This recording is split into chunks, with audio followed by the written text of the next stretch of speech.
Dari manakah Allah berasal? Dia sendiri yang menjelaskan siapa Dia sebelum segala sesuatu ada. Ada pertanyaan-pertanyaan yang melampaui pemahaman manusia dan bergema secara diam-diam di setiap generasi. Di antara pertanyaan-pertanyaan itu, ada satu yang paling menonjol dan hampir tak terselami. Jika Tuhan menciptakan segala sesuatu, siapakah yang menciptakan Tuhan? Pencarian asal-usul Tuhan, Pencipta yang kekal adalah misteri yang menghantui dan mempesona jiwa manusia. Sejak zaman dahulu hingga saat ini, pertanyaan ini telah muncul tidak hanya oleh para sarjana dan teolog, tetapi juga oleh semua orang yang dihadapkan pada luasnya alam semesta, bertanya-tanya tentang awal mula segala sesuatu. Dari manakah Tuhan berasal? Bagaimana mungkin ada sesuatu yang tidak memiliki awal dan akhir? Di tengah-tengah kerumitan ciptaan, hati manusia berusaha untuk memahami apa yang berada di luar nalar, di luar batas materi, waktu, dan eksistensi. Alkitab, sumber yang benar dan hidup bagi kita, menuntun kita dengan bijaksana di sepanjang jalan yang misterius ini. Alkitab tidak menawarkan jawaban yang sesuai dengan logika kita yang terbatas, tetapi mengundang kita untuk merenungkan realitas yang paling dalam. Allah itu kekal. Dia ada di atas dan melampaui apa yang dapat kita ukur atau definisikan. Dalam kitab Ayub pasal 38 ayat 4, Tuhan menantang Ayub dengan sebuah pertanyaan yang memperlihatkan keterbatasan manusia. Di manakah engkau ketika aku meletakkan dasar-dasar bumi? Suara ilahi tidak datang untuk menakut-nakuti, tetapi untuk mengungkapkan jarak yang tak terjembatani antara pikiran manusia yang terbatas dan ketidakterbatasan Sang Pencipta. Pertanyaan retorikal Tuhan bukanlah sebuah penghindaran, tetapi sebuah demonstrasi yang jelas bahwa ada realitas yang melampaui kemampuan manusia untuk menganalisa dan hanya dapat diterima dengan kerendahan hati dan rasa hormat. Mari kita bayangkan sebuah masa sebelum sejarah, sebuah ruang sebelum dimensi apapun terbentuk, di mana hanya keberadaan Tuhan yang murni yang memenuhi segalanya. Tidak ada galaksi, tidak ada molekul, tidak ada materi, tidak ada suara, tidak ada cahaya, hanya ada kehadiran yang tak terbatas dari Dia yang ada. Ini adalah titik di mana setiap upaya manusia untuk menjelaskannya berantakan seperti kabut di hadapan keagungan keabadian. Segala sesuatu yang ada menunjuk pada suatu asal mula, suatu sebab, tetapi Tuhan sendiri adalah sebab yang tidak bersebab. Makhluk yang ada dalam dirinya sendiri, tanpa bergantung pada apapun atau siapapun untuk ada. Keterbatasan pikiran manusia bukanlah sebuah kekurangan, tetapi sebuah karakteristik intrinsik dari ciptaan yang karena terbuat dari debu, tidak dapat mencakup sepenuhnya Dia yang adalah roh yang kekal. Penciptaan berbicara tentang kemuliaan Allah, seperti yang dinyatakan dalam Mazmur 19 ayat 1. Langit memberitakan kemuliaan Allah, dan cakrawala memberitakan karya tangannya. Namun, bahkan luasnya alam semesta yang terlihat hanyalah sebuah bisikan dibandingkan dengan kebesaran yang tak terukur dari Dia yang menciptakannya. Jika langit dengan keluasannya tidak mampu menampung Sang Pencipta, apalagi pikiran manusia yang dapat memahami asal-usulnya. Namun, pencarian ini tidaklah sia-sia. Hal ini membawa kita lebih dekat kepada esensi dari penyembahan yang sejati. Karena semakin kita menyadari betapa kecilnya kita di hadapan kebesaran Allah, semakin kita diundang untuk percaya, yakin dan berserah kepada kedaulatannya. Pertanyaan, siapakah yang menciptakan Allah? Dengan sendirinya merupakan dorongan bagi kita untuk menyadari bahwa tidak semua hal dapat dipilah-pilah ke dalam kategori-kategori yang diciptakan, yang fana, dan yang sementara. Allah, menurut definisinya, bukanlah makhluk ciptaan tetapi merupakan fondasi dari segala sesuatu, sumber dari segala realitas. Ketika kita melangkah maju, penting untuk menyadari bahwa meskipun pertanyaan tentang asal-usul Allah bersifat naluriah dan alamiah bagi manusia, pengilhaman Alkitabiah menuntun kita kepada pemahaman yang lebih besar. Allah tidak memiliki asal-usul karena Ia adalah asal-usul. Dia ada sebelum segala sesuatu dan di dalam Dia segala sesuatu ada. Ini adalah titik awal untuk memahami hakikat keberadaan ilahi. Dan pemahaman inilah yang akan menuntun kita untuk menyelidiki lebih dalam lagi ke dalam misteri keberadaan dirinya, di mana tidak ada awal dan akhir, hanya Aku yang kekal, Allah yang tidak diciptakan, keberadaan diri yang tidak dapat dijelaskan. Ketika kita merenungkan keberadaan Tuhan, kita dituntun ke dalam jurang misteri yang tidak dapat dipahami oleh pikiran yang diciptakan. Tuhan tidak diciptakan. Dia tidak muncul pada suatu titik tertentu. Dia tidak muncul dari realitas lain yang lebih besar dari dirinya sendiri. Esensi dari sifatnya adalah eksistensi diri, sebuah realitas yang luput dari kategori asal-usul dan ketergantungan kita. Dia memang demikian adanya. Ini adalah perbedaan mutlak antara pencipta dan segala sesuatu yang diciptakan. Sementara seluruh alam semesta bergantung pada sebab-sebab, kekuatan-kekuatan, dan prinsip-prinsip eksternal untuk dapat eksis, Tuhan ada dalam dirinya sendiri secara lengkap, sempurna, dan tidak bergantung pada apapun di luar kodratnya. Mazmur 90 ayat 2 menyatakan dengan penuh otoritas, "Sebelum gunung-gunung dilahirkan, sebelum Engkau membentuk bumi dan dunia dari kekekalan sampai kekekalan, Engkaulah Allah." Tidak ada momen sebelumnya ketika Tuhan mulai ada. Sumber yang darinya Ia berasal melampaui gagasan tentang permulaan dan pembentukan.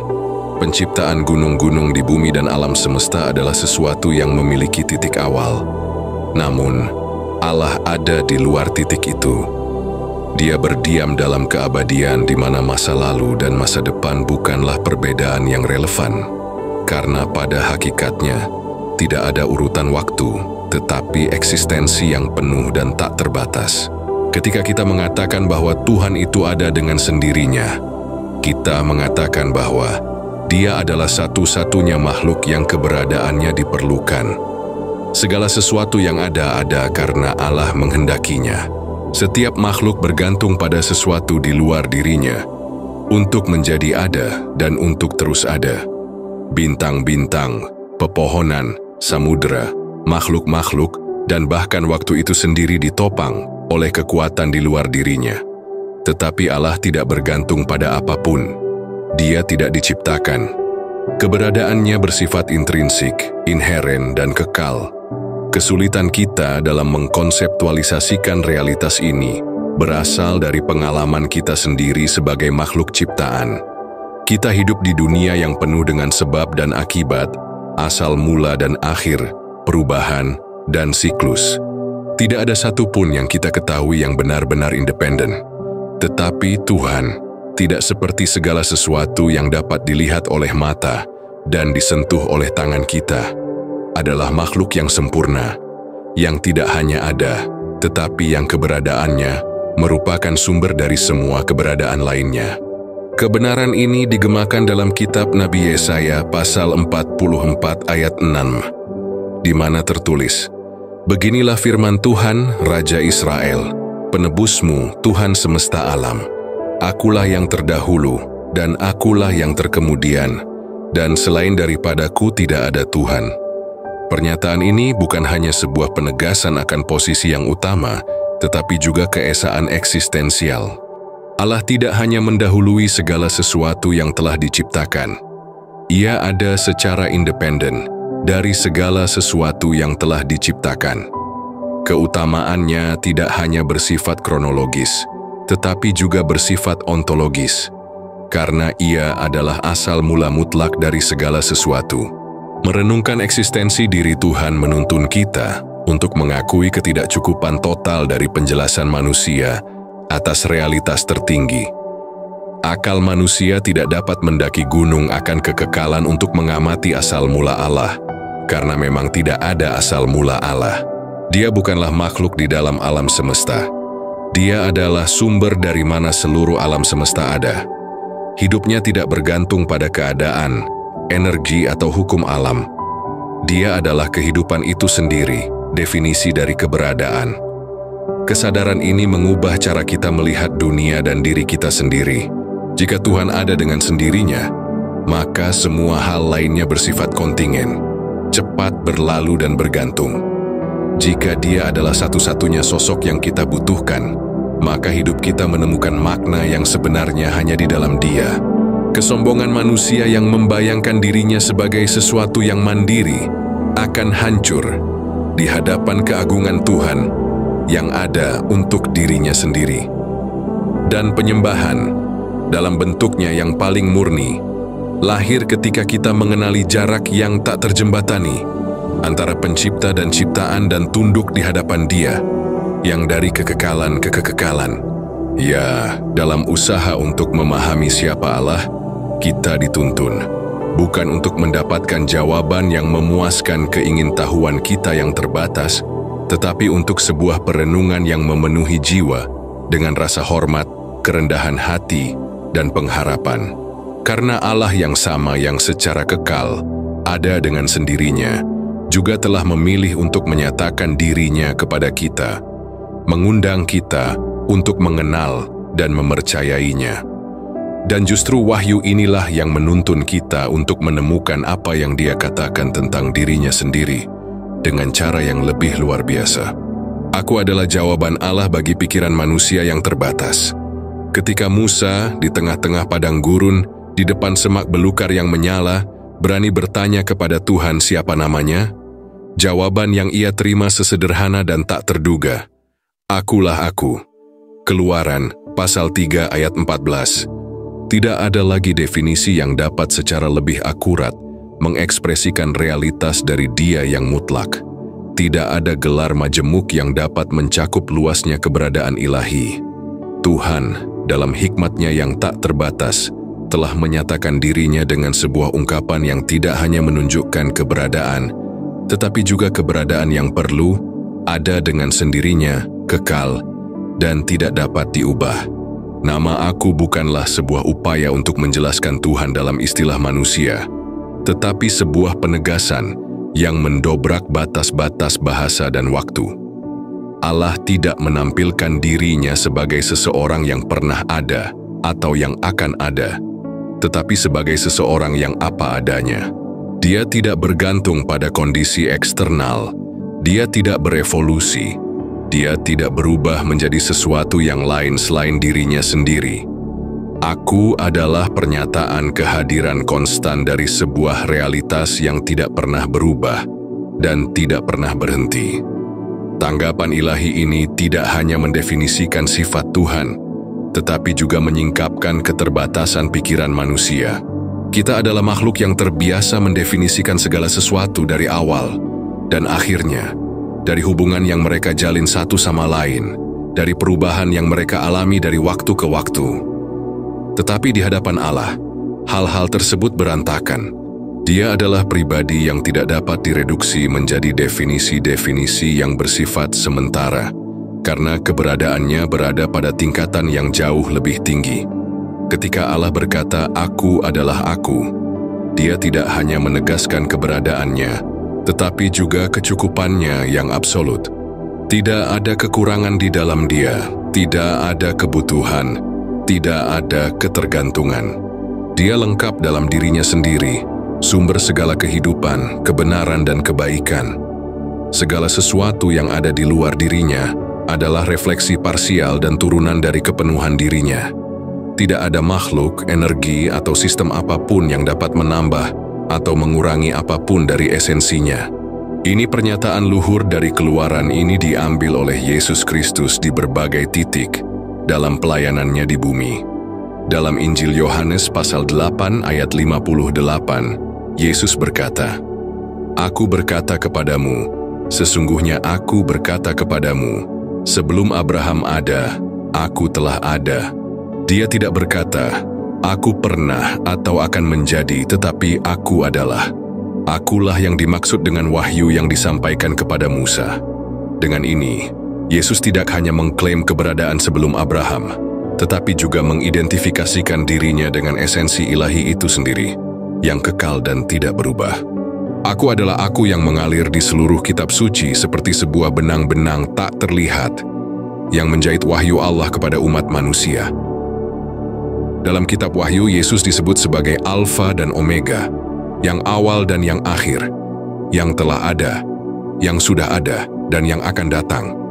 Wahyu pasal 1 ayat 8. Setiap judul, setiap gambar, setiap wahyu menyatu dalam kebenaran hakiki ini. Allah sama sekali tidak bergantung pada apapun selain dirinya sendiri. Realitas ini memiliki implikasi yang mendalam bagi iman kita.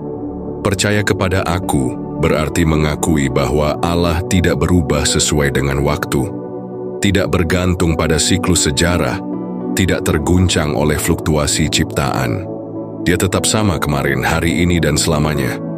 Ketika kita mendekati Tuhan, kita tidak mendekati suatu kekuatan yang tidak pribadi atau entitas yang berubah-ubah, tetapi suatu keberadaan yang benar-benar dapat diandalkan, konsisten dan hadir. Lebih jauh lagi, penyataan tentang aku adalah mengajarkan kepada kita bahwa Allah selalu mencukupi untuk setiap situasi dalam hidup. Ketika kita kekurangan kekuatan, Dia adalah kekuatan kita. Ketika kita kekurangan kedamaian, Dia adalah kedamaian kita. Ketika kita merasa tersesat, Dialah jalan. Keberadaannya melampaui kebutuhan kita, tetapi juga memenuhi setiap kebutuhan kita dengan kepenuhannya yang tidak dapat diubah. Memahami aku berarti menyadari bahwa esensi Tuhan tidak ditemukan dalam waktu, materi atau ruang, tetapi dalam sifat kekalnya sendiri. Dia bukan bagian dari alam semesta atau sesuatu yang muncul dari alam semesta. Dia adalah fondasi dari semua keberadaan, akar dari semua realitas, awal tanpa awal dan akhir tanpa akhir. Inilah jawaban yang diterima oleh pikiran manusia. Dalam keterbatasannya, Tuhan tidak didefinisikan oleh istilah-istilah ciptaan, tetapi Dia adalah penciptanya. Wahyu ini, yang bagi mata manusia mungkin tampak sederhana, sebenarnya merupakan jendela yang terbuka ke dalam jurang keabadian yang tak terselami. Ini bukan hanya sebuah pernyataan teologis, melainkan sebuah undangan untuk percaya, menyembah, dan berserah diri. Dan ketika kita menyelami misteri ini lebih dalam, kita dituntun untuk menyadari bahwa bahkan waktu, struktur yang mengatur keberadaan kita, hanyalah karya tangannya. Sebelum waktu ada, Ia sudah ada. Ketika kita mencoba untuk memahami keberadaan Tuhan, salah satu hambatan terbesar yang kita hadapi adalah struktur waktu. Kita dilahirkan di dalamnya, kita hidup terperangkap dalam urutan waktu, kita menjadi tua bersamanya, dan kita dibentuk oleh perjalanannya. Waktu bagi kita adalah realitas yang tak terhindarkan. Namun ketika kita berbicara tentang Tuhan, logika ini runtuh. Tuhan bukanlah makhluk yang hidup di dalam waktu. Dia adalah pencipta waktu. Dia tidak hanya melampaui hari dan jam. Hal ini mendahului konsep masa lalu, masa kini, dan masa depan. Alkitab membuka pemahaman ini dengan cara yang agung. Dalam Timotius kedua pasal 1 ayat 29, ketika dikatakan bahwa Allah telah memberikan kasih karunia kepada kita sebelum waktu yang kekal, ungkapan ini membawa kita ke sebuah dimensi di mana waktu belum mulai dihitung. Allah dalam kepenuhannya sudah ada. Sebelum ada gerakan, sebelum ada siklus, sebelum jam penciptaan mulai berputar, waktu, seperti segala sesuatu yang kita ketahui, adalah ciptaan ilahi, sebuah instrumen yang Tuhan bentuk untuk mengatur keberadaan semua hal yang diciptakan. Ketika kitab Kejadian pasal 1 ayat 1 menyatakan, pada mulanya, Allah menciptakan langit dan bumi. Dia tidak hanya menetapkan permulaan materi dan ruang, tetapi juga permulaan waktu. Permulaan adalah saat ketika garis waktu mulai ditarik. Dan pada saat yang tepat itu, Tuhan sudah ada di sana. Dia tidak menjadi ada dengan permulaan Dia yang menciptakannya. Kekekalannya adalah kerangka tak terlihat yang mengelilingi dan menopang setiap saat dari waktu yang diciptakan. Hal ini sepenuhnya mengubah cara kita memandang pertanyaan, dari mana Allah berasal? Pertanyaan ini hanya masuk akal dari sudut pandang duniawi. Seolah-olah segala sesuatu harus memiliki permulaan, dan oleh karena itu memiliki asal-usul. Tetapi Allah tidak masuk ke dalam kategori ciptaan. Menanyakan asal mula Allah berarti menggunakan penggaris yang diciptakan Allah untuk mengukur ketidakterbatasan. Ini seperti mencoba memasukkan kekekalan ke dalam sebuah jam pasir. Tuhan tidak bergerak dalam waktu. Waktu bergerak karena Dia. Kebenaran ini membingungkan pikiran manusia. Kita dapat memahami apa yang telah berlalu, apa yang akan datang, apa yang cepat berlalu. Tetapi keberadaan tanpa hari kemarin, tanpa hari esok, tanpa jam, tanpa permulaan, itu luput dari kita.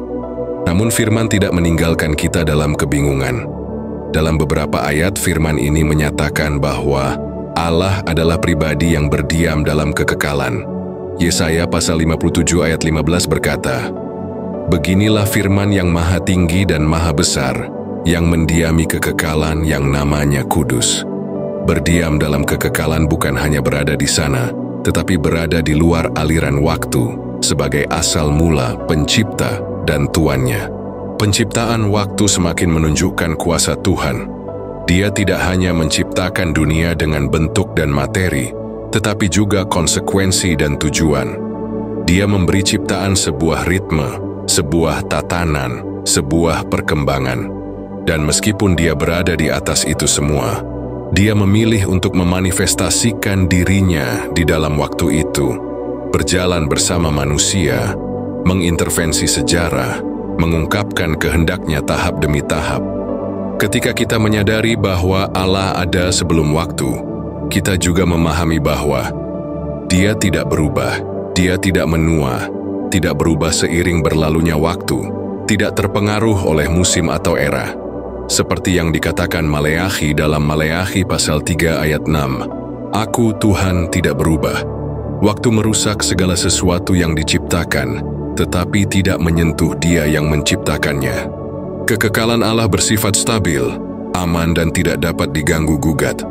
Lebih jauh lagi menyadari bahwa Allah ada sebelum waktu mengubah cara kita memandang kehidupan.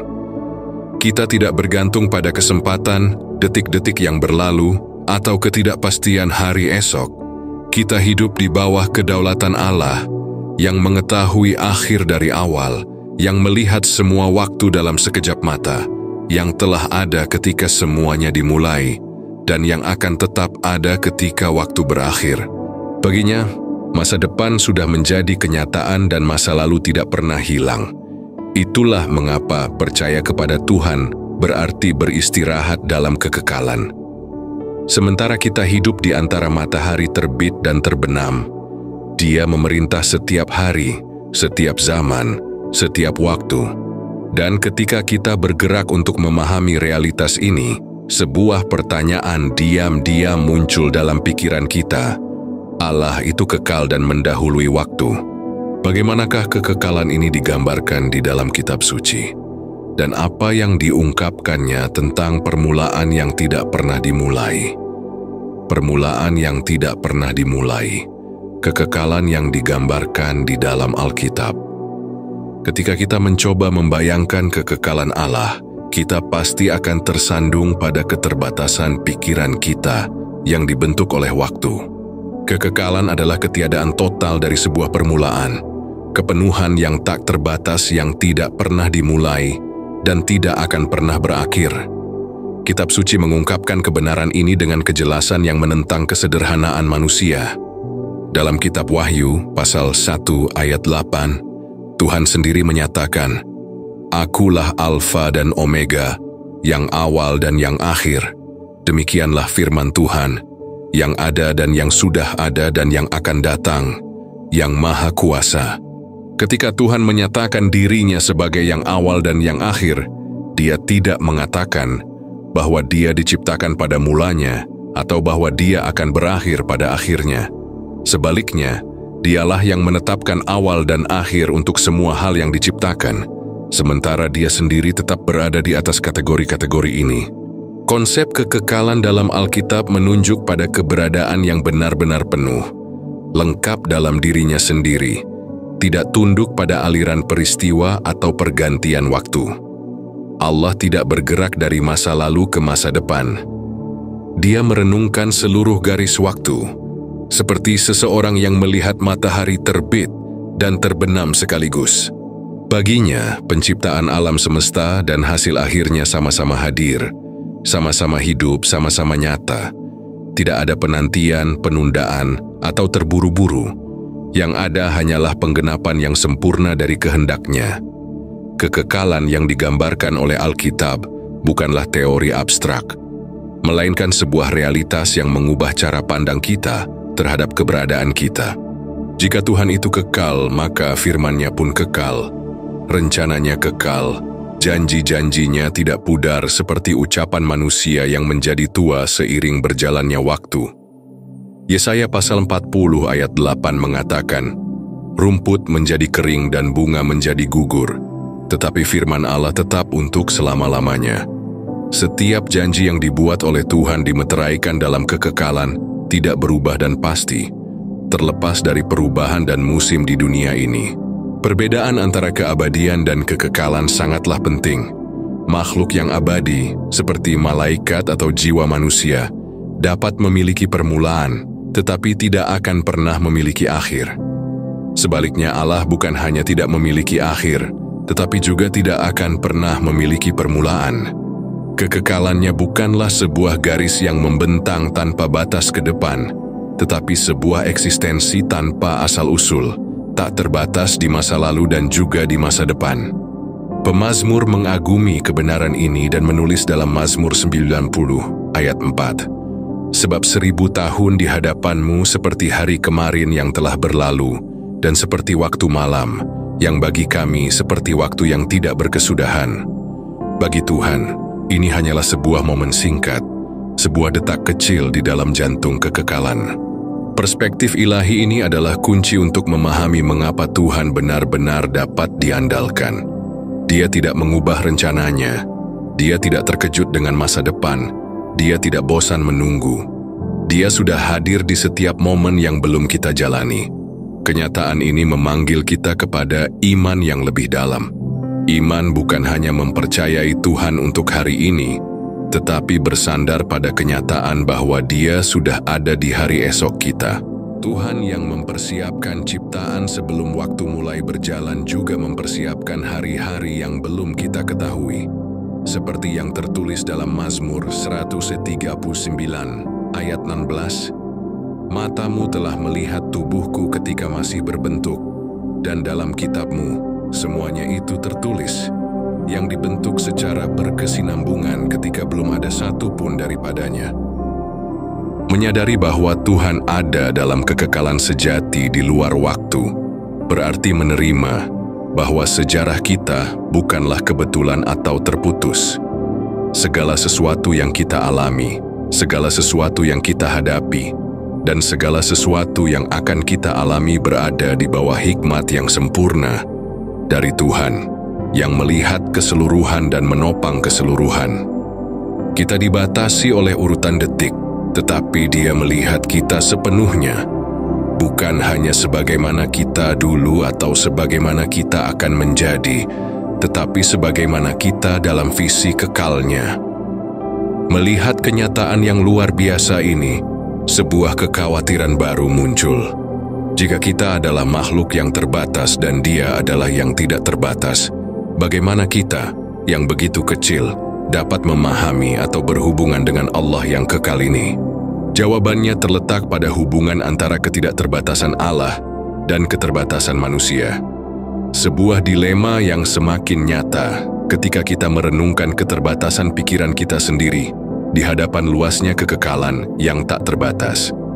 Dalam menghadapi keabadian Tuhan, pikiran manusia melihat dirinya sebagai sebuah bejana kecil yang mencoba menampung samudra.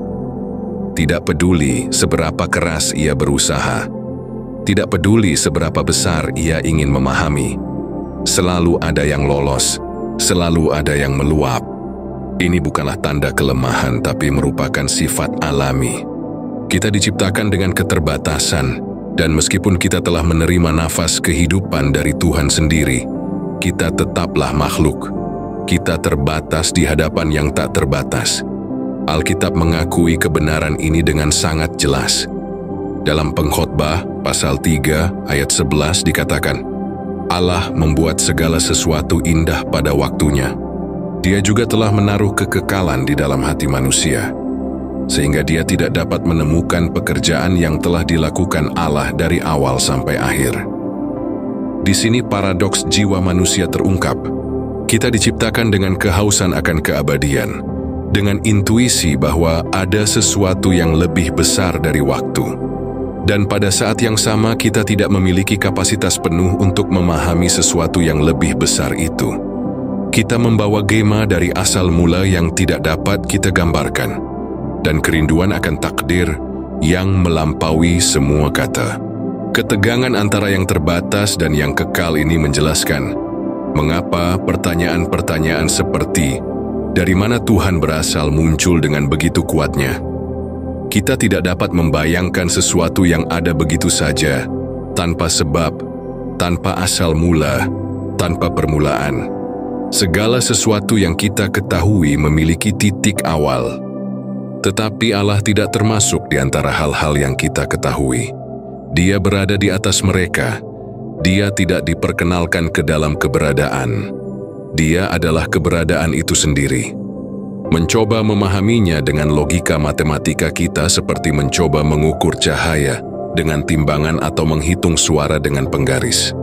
Alat-alat tidak berguna untuk itu.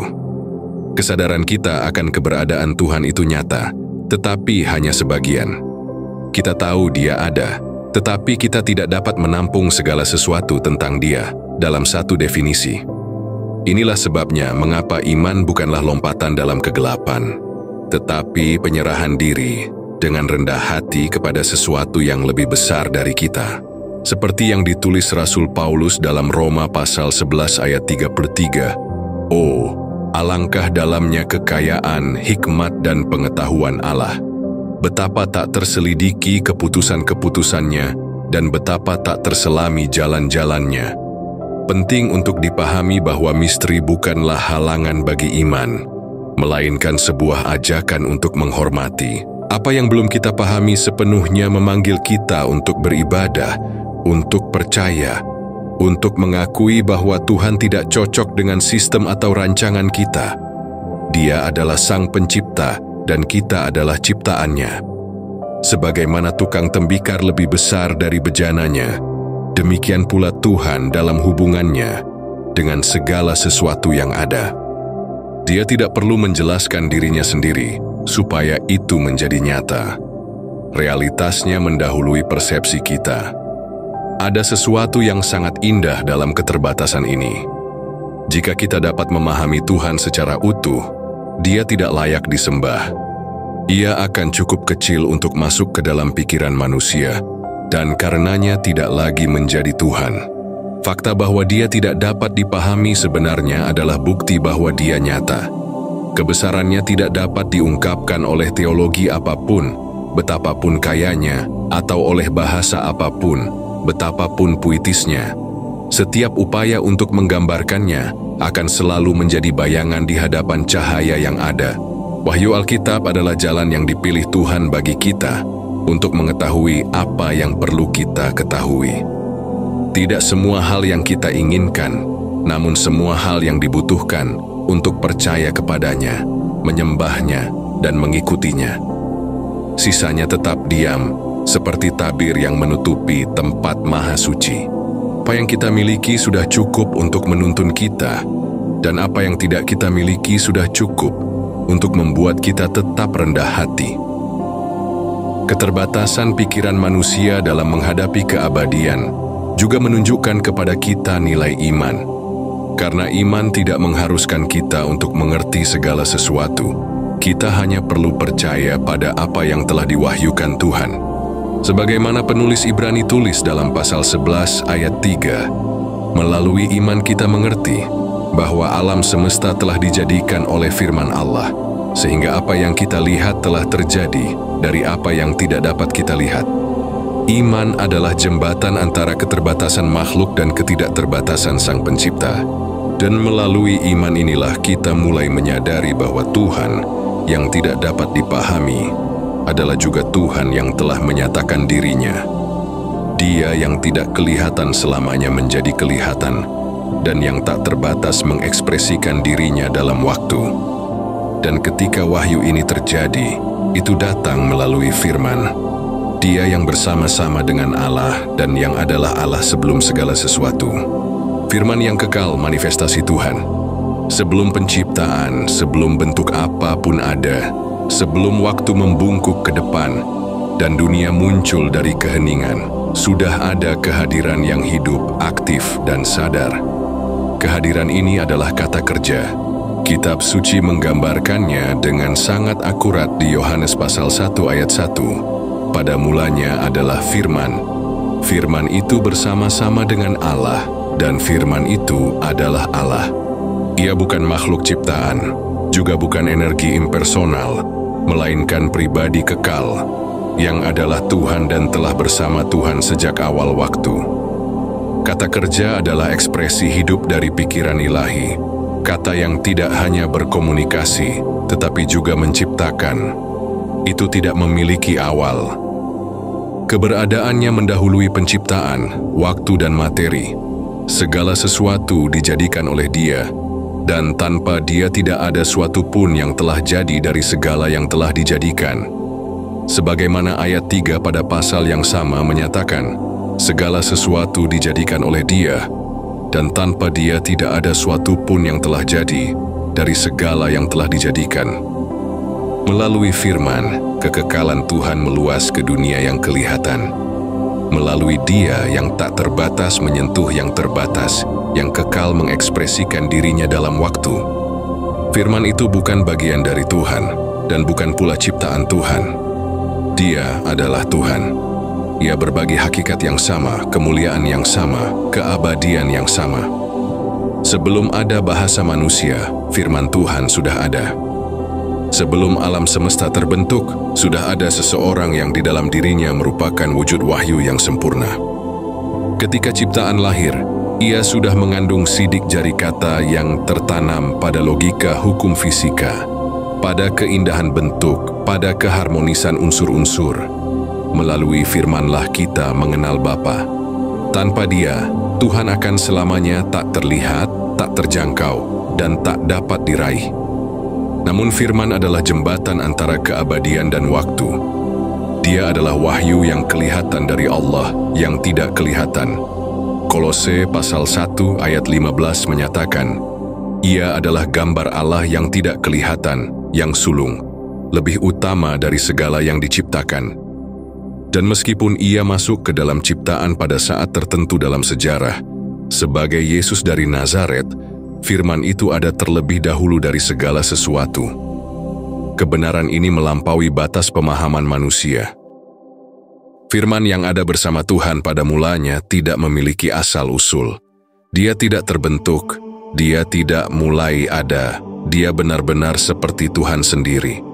Dan ini bukan saja meneguhkan keilahiannya, tetapi juga memperlihatkan bahwa wahyu Tuhan kepada manusia bukanlah sesuatu yang diturunkan kemudian, atau yang dibuat-buat. Sejak sebelum permulaan, Sang Sabda sudah ada, siap untuk menyatakan kepada dunia kepenuhan Bapa. Kekekalan firman menyatakan bahwa kasih Allah tidak dimulai dengan penciptaan. Dia sudah ada dalam persekutuan yang sempurna antara Bapa, Putra, dan Roh Kudus, sebelum adanya makhluk apapun. Hubungan keilahian tidak bergantung pada alam semesta. Penciptaan tidak dimotivasi oleh kesendirian, tetapi oleh limpahan kasih sayang. Kata kerja kekal adalah ekspresi tertinggi dari kelimpahan ini. Ia tidak hanya menyatakan Bapa, Ia selalu bersama Bapa, berbagi kemuliaan yang sama dan tujuan yang sama. Yesus ketika berbicara kepada Bapa, menyatakan dalam Yohanes pasal 17 ayat 5, Sekarang ya Bapa, muliakanlah aku dengan dirimu sendiri dengan kemuliaan yang aku miliki bersamamu sebelum dunia ada. Kata-kata ini tidak saja menyingkapkan keabadian Sang Putra, tetapi juga kesadaran penuhnya akan keabadian itu. kata kerja tidak hanya mengetahui prinsip, tetapi juga mendahuluinya. Kemuliaannya ada di hadapan para malaikat, langit dan bumi. Wahyu ini mengubah segalanya. Dengan memahami bahwa kata itu sudah ada, kita memahami bahwa penciptaan bukanlah suatu kecelakaan, juga bukan suatu percobaan. Itu adalah tindakan cinta yang dilakukan secara sadar oleh Dia, yang sudah mengetahui segala sesuatu. Firman yang sama yang menciptakan dunia adalah Dia yang, pada waktunya, menjadi manusia dan diam di antara kita, seperti yang dinyatakan Yohanes, pasal 1 ayat 14. Dan firman itu telah menjadi manusia dan diam di antara kita, penuh kasih karunia dan kebenaran. Keabadian telah mendekat. Cahaya yang bersemayam dalam kemuliaan yang tak terhampiri, melintasi tabir dan memasuki waktu. Dan dengan menampakkan diri di antara manusia, Sang Sabda yang kekal tidak hanya menyatakan Tuhan Sang Pencipta, tetapi juga Tuhan yang dekat, Tuhan beserta kita. Orang yang sama yang berkata, "Jadilah terang." Pada mulanya apa yang dikatakan hari ini, "Akulah terang dunia." Ia bukan manifestasi sesaat, tetapi inkarnasi dari Dia yang selalu ada. Dengan ini, kita tidak saja merenungkan keabadian Tuhan dari kejauhan, tetapi kita diundang untuk datang lebih dekat, untuk mengenal, untuk berhubungan dengan Dia yang selalu ada. Dan saat kita memandang kepada firman yang kekal, kita menemukan jawaban terdalam terhadap pertanyaan yang mendorong perjalanan ini. Jika Tuhan selalu ada, apa artinya itu bagi iman kita dan cara kita hidup di hadapan Tuhan, yang tidak pernah memiliki awal dan tidak akan pernah berakhir? Tuhan yang selalu ada dan akan selalu ada. Pikiran manusia mencari definisi, titik awal, penyebab pertama. Ia merasa puas ketika ia memahami asal-usul sesuatu, ketika ia menemukan penjelasan yang sesuai dengan logika hal-hal yang kasat mata.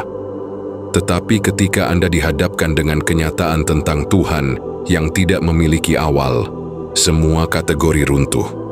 Bukan karena Tuhan tidak rasional, tetapi karena Dia supranasional. Dia tidak logis. Dia berada di luar logika yang diciptakan. Ia tidak cocok dengan batasan ciptaan, karena dari Dialah semua ciptaan berasal. Alkitab dari awal hingga akhir tidak menggambarkan Tuhan sebagai seseorang yang membentuk dirinya sendiri atau muncul. Dia menampilkannya sebagaimana adanya. Dalam Ulangan pasal 33 ayat 27 tertulis, "Allah yang kekal adalah tempat kediamanmu, dan di bawahnya ada lengan-lengan yang kekal." Keabadian ini bukan sekadar atribut yang jauh, dingin atau filosofis. Itulah tempat di mana hati manusia menemukan rasa aman.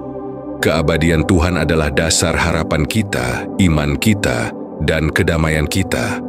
Ketika kita bertanya dari mana Tuhan berasal, kita menerapkan logika makhluk kepada Sang Pencipta. Namun Tuhan bukanlah makhluk. Ia tidak sesuai dengan skema waktu, dan Ia juga tidak dapat dibandingkan dengan apapun yang telah terjadi. Pertanyaan itu, betapapun tulusnya, muncul dari pikiran yang terbiasa dengan apa yang dimulai dan diakhiri. Tetapi Tuhan adalah wujud yang mutlak, yang ada dengan sendirinya, yang menopang segala sesuatu dan tidak bergantung pada apapun selain hakikatnya sendiri untuk ada. Inilah yang membuat Tuhan dalam Alkitab benar-benar berbeda dari apapun yang pernah dipahami dalam mitologi, filsafat, atau sains. Dia bukan suatu kekuatan impersonal, bukan pula suatu kesadaran yang muncul, bukan pula suatu entitas yang sedang berkembang. Dia adalah Aku, Alfa dan Omega, awal dan akhir. Ia ada sebelum waktu, materi, cahaya, dan ruang. Dia adalah keberadaan absolut dan, karena itu, merupakan asal mula segala sesuatu yang ada. Kebenaran ini diungkapkan dalam ayat-ayat seperti Yesaya pasal 46 ayat 9. "Ingatlah hal-hal yang dahulu kala, bahwa Akulah Tuhan dan tidak ada yang lain. Akulah Tuhan dan tidak ada yang seperti Aku. Tidak ada entitas lain, tidak ada ciptaan, Tidak ada konsep yang mendekati hakikat Tuhan. Ia unik dalam kekekalannya, tak tertandingi dalam keberadaannya, dan mutlak dalam kehadirannya. Iman Kristen bertumpu tepat pada fondasi yang tak tergoyahkan ini. Kami tidak percaya pada Tuhan yang diciptakan. Kami tidak menyembah makhluk yang menjadi ilahi. Kami percaya kepada Tuhan yang ada, yang telah ada, dan yang akan datang. Seperti yang ditulis pemazmur dalam Mazmur 102 ayat 27. Tetapi engkau tetap sama, dan tahun-tahunmu tidak akan berkesudahan. Dan itulah sebabnya kita bisa percaya, itulah sebabnya kita bisa berserah. Oleh karena itu, kita dapat hidup dengan kepastian bahwa segala sesuatu yang dijanjikannya akan digenapi.